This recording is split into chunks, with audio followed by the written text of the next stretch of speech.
اس کے علاوہ اللہ تعالیٰ نے سورہ ضحیٰ میں ارشاد فرمایا فَأَمَّا الْيَتِيمَ فَلَا تَقْهَرْ کہ تم یتیم کے ساتھ ظلم مت کرو۔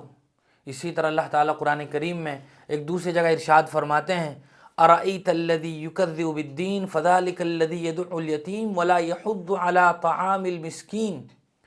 فَوَيْلٌ لِّلْمُصَلِّينَ الَّذِينَ هُمْ عَنْ صَلَاتِهِمْ سَاهُونَ۔ اس میں اللہ تعالیٰ نے یتیم کا تذکرہ فرمایا، حضور سے مخاطب ہیں کہ آپ نے اس شخص کو نہیں دیکھا جو روز قیامت کو جھٹلاتا ہے، فَذَلِكَ الَّذِي يَدُعُّ الْيَتِيمَ یتیم کو دھکے دیتا ہے، اس کے ساتھ برا رویہ رکھتا ہے، اس کے ساتھ حسن سلوک نہیں کرتا ہے۔ اسی طرح اللہ تعالیٰ قرآن کریم میں ارشاد فرماتے ہیں وَآتُوا الْيَتَامَ أَمْوَالَهُمْ وَلَا تَتَبَدَّلُوا الْخَبِيثَ بِالطَّيِّبِ کہ تم یتیموں کے مال کو اپنے مال کے ساتھ ناجائز طریقے سے ملا کر مت کھاؤ۔ بہت صاف اللہ تعالیٰ نے اس آیت میں اعلان فرمایا۔ اسی طرح ایک دوسری جگہ اللہ تعالیٰ فرماتے ہیں وَابْتَلُوا الْيَتَامَ حَتَّى إِذَا بَلَغُوا النِّكَاحَ فَإِنْ آنَسْتُم مِّنْهُمْ رُشْدًا فَادْفَعُوا إِلَيْهِمْ أَمْوَالَهُمْ کہ اگر کسی آدمی کا انتقال ہو جائے اور اس کے بچے نابالغ ہوں، یتیم ہیں، چونکہ شریعت اسلامیہ میں جب تک بچہ نابالغ رہتا ہے وہ یتیم کہلاتا ہے، وہ لڑکا ہو لڑکی ہو یتیم کہلاتے ہیں، لیکن جب بالغ ہو جاتے ہیں پھر ان پر سے یتیم کا ٹیگ ہٹ جاتا ہے۔ تو اللہ تعالیٰ فرما رہے ہیں کہ اگر اس طرح یتیم بچے ہوں تو تم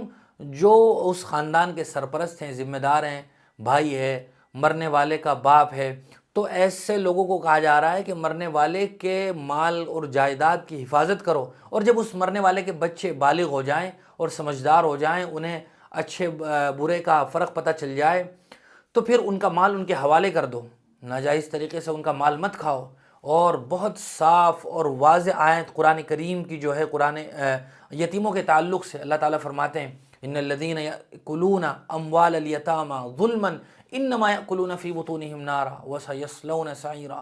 کہ جو لوگ یتیموں کا مال ناجائز اور ظلماً کھا رہے ہیں تو وہ اپنے پیٹ میں آگ بھر رہے ہیں، وسیصلون سعیرا اور یہ لوگ جہنم میں داخل ہوں گے۔ بہت سخت وعیدیں اللہ تعالیٰ نے اس تعلق سے بیان فرمائی ہیں۔ اور حضور اکرم صلی اللہ علیہ وسلم کی زندگی بھی ہمارے لیے ایک بہترین نمونہ ہے، مثال ہے، اس سے بڑھ کر کوئی اسوہ ہو ہی نہیں سکتا ہے۔ جناب نبی کریم صلی اللہ علیہ وسلم نے اپنی پریکٹیکل لائف، عملی زندگی کے ذریعے سے بھی اور اپنی احادیث کے ذریعے سے بھی یتیموں کے حقوق کی حفاظت فرمائی، بلکہ کر کے دکھایا۔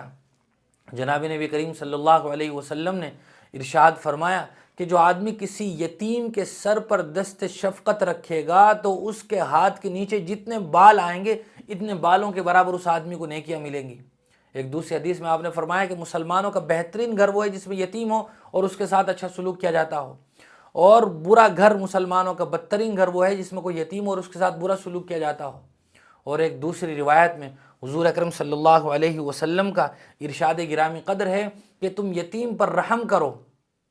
تو تمہارا دل نرم ہو جائے گا۔ گویا یتیموں کے ساتھ حسن سلوک کرنا یہ رقت قلبی کا ذریعہ ہے۔ انسان وہ آدمی جو ہڑ درم ہو، ضدی طبیعت کا ہو، اس کے سینے میں دل کے بجائے پتھر کی سل ہو، تو ایسے آدمی کو چاہیے کہ وہ اپنے دل کو نرم کرنے کے لیے یتیموں کے ساتھ حسن سلوک کرے۔ اسی طرح جناب نبی کریم صلی اللہ علیہ وسلم نے ایک واقعے کے ذریعے سے بھی ہمیں یتیموں کے حقوق کو گویا سمجھایا ہے۔ ایک چھوٹا سا بچہ حضور کی خدمت میں حاضر ہوا اور اس نے کہا کہ یا رسول اللہ، بہت ہی خوبصورت خطاب کیا ہوگا اس چھوٹے سے بچے نے، حضور کی طبیعت بھی خوش ہو گئی جب اس بچے نے کہا یا رسول اللہ میں یتیم ہوں اور میری ماں بیوہ ہے، آپ ہمارے لیے کچھ انتظام فرمائیں، آپ ہمیں کچھ نوازیے۔ تو حضور اکرم صلی اللہ علیہ وسلم نے اپنے گھروں میں کہلا بھیجا تو اس کے لیے تھوڑا سا راشن دستیاب ہو گیا۔ حضور نے اس کو دیتے ہوئے کہا کہ جاؤ اس کو لے جاؤ، یہ تمہارے صبح شام کے کھانے کے لیے کافی ہو جائے گا۔ وہ بچہ جا رہا تھا، درمیان میں حضرت سعد ابن ابی وقاص رضی اللہ تعالیٰ عنہ سے غالباً اس بچے کی ملاقات ہوئی۔ انہوں نے اس کے سر پر دست شفقت رکھا، کچھ دیا یا نہیں اس کا تذکرہ تو حدیث میں نہیں ہے۔ تو حضور نے جب حضرت سعد بن وقاص کو دیکھا تو ان کو کہا کہ اس بچے کے سر پر آپ نے جو ہاتھ رکھا ہے، جتنے بالوں پر آپ کا ہاتھ رکھا گیا ہے اتنے ہی بالوں کے برابر آپ کو نیکیاں ملیں گی۔ اس کے علاوہ اور بھی کئی واقعات ہیں، کئی احادیث ہیں جن میں یتیموں کے ساتھ حسن سلوک پر فضیلتیں وارد ہوئی ہیں اور غیر انسانی سلوک پر بہت سخت وعیدیں بھی ہیں۔ ان آیات اور روایات کو سامنے رکھ کر جب ہم موجودہ معاشرے کا جائزہ لیتے ہیں اور اپنی سوسائٹی کا ذرا انالیسس کرتے ہیں تو پتہ چلتا ہے کہ صورتحال بہت نازک ہے۔ بڑے تلخ ترین تجربات ہیں جو کچھ ہمارے معاشرے میں ہو رہا ہے یتیموں کے ساتھ۔ ابھی تو یتیم بچوں کا باپ مرا نہیں ہوتا کہ اس کی بیوہ بھی عدت میں ہوتی ہے اور بہت ہی قریبی رشتہ دار اس مرنے والے کے بھائی، چھوٹے اور بڑے بھائی خرد بر شروع کر دیتے ہیں اس کے مال کو کیسے ہڑپا جائے، کیسے ناجائز طریقے سے اس کا مال اپنے کھاتے میں درج کر لیا جائے، اس کی محنتیں شروع ہو جاتی ہیں، پلاننگیں شروع ہو جاتی ہیں۔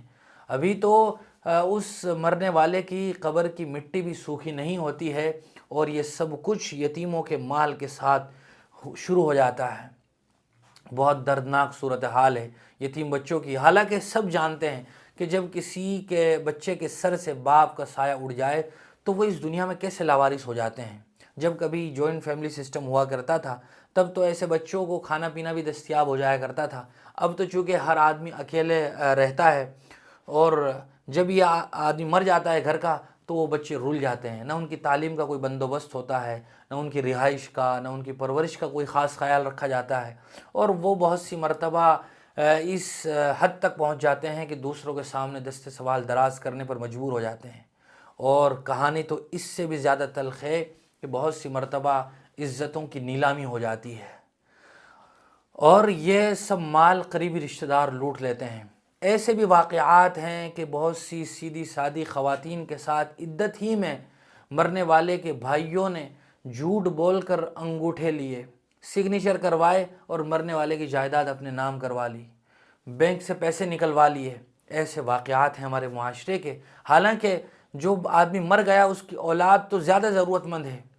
وہ تو اس بات کے زیادہ حقدار ہے کہ اس کے مال جائیداد کا تحفظ بھی کیا جائے اور مرنے والے بچوں کے ساتھ اچھا سلوک کیا جائے۔ لیکن ہمارے معاشرے میں بہت تلخ واقعات ہیں اس بارے میں۔ ضرورت اس بات کی ہے کہ یتیموں کے حقوق کا تحفظ کیا جائے،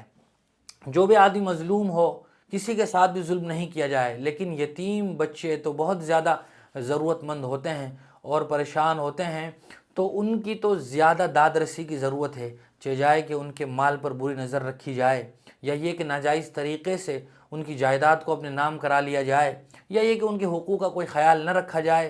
تو اس طرح بہت ساری باتیں بتائی جا سکتی ہیں، کہیں جا سکتی ہیں، ہم سب اچھی طرح جانتے بھی ہیں۔ بات لمبی ہو جائے گی تو ویڈیو بھی لمبی ہو جائے گی، بس بتانا یہ ہے کہ اللہ تعالیٰ نے قرآن کریم میں اور حضور نے اپنی احادیث میں یتیموں کے تعلق سے جو باتیں بیان فرمائی ہیں ان کا ادراک کرنا اور ان کو اپنی زندگی میں لانا یہ نہایت ضروری ہے۔ اللہ تعالی ہم سب کو کہنے سننے سے زیادہ عمل کی توفیق نصیب فرمائے۔ وآخر دعوانا ان الحمد للہ رب العالمین۔